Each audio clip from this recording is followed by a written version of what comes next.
know. I'm still here. Don't worry. I just had to kind of take some time out to sort my stuff out. But I have not forgotten my lovely collection that is slowly building. My TBR is forever swamped, but I haven't forgotten.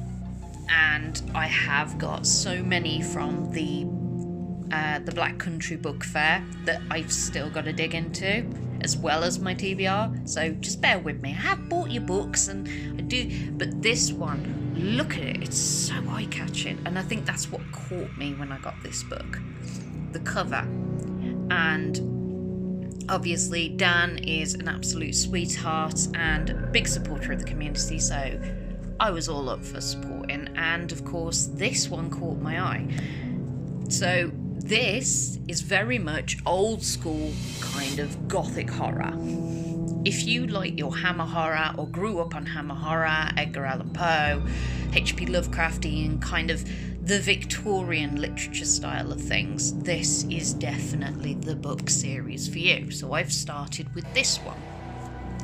So we follow Abraham Van Helsing as he travels back to London. Unfortunately, the trip is cut short as they end up stopping off due to pretty much everyone on the carriage. Well, I say everyone. About 20 odd people who had the fish that night get the worst case of food poisoning ever. Moral of the story, avoid the fish.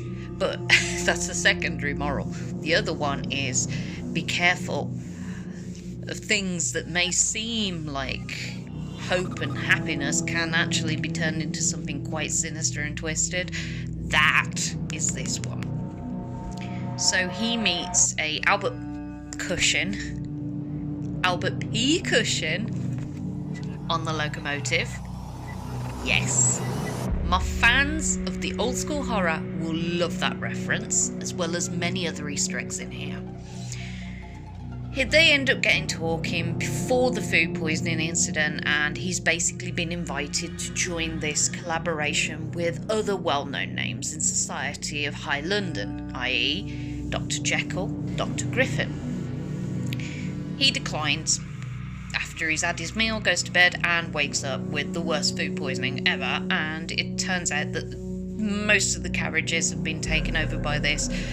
Hospitals, few and far between in the 1800s, especially when, like, the biggest thing, like, no planes, people, no planes, no coaches, just a locomotive, and it was the most travelled form back then.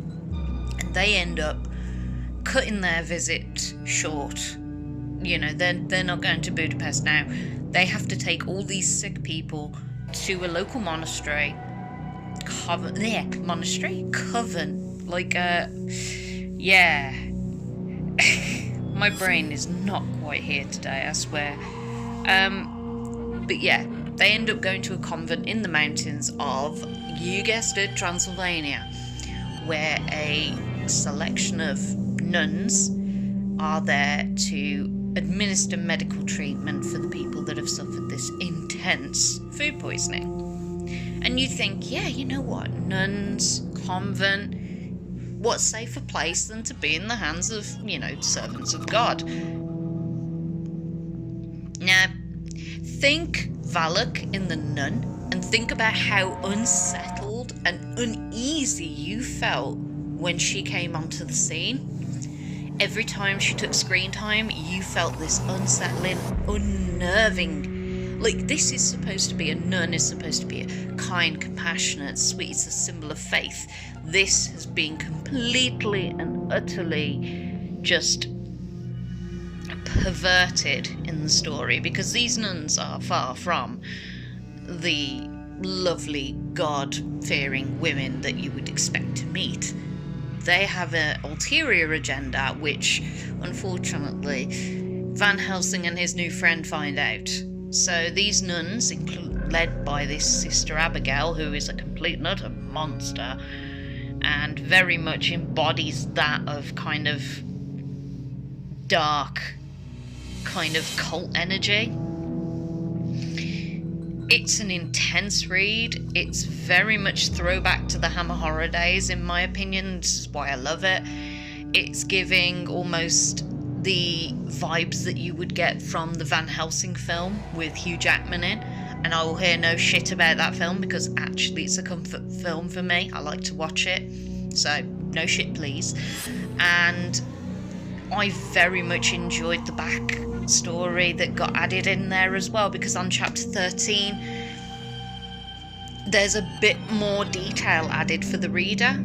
So you get this little bit of information given to you by Dan, how the bloodline works, how the sisters have been working under this dark, malevolent presence, and also the past history behind it.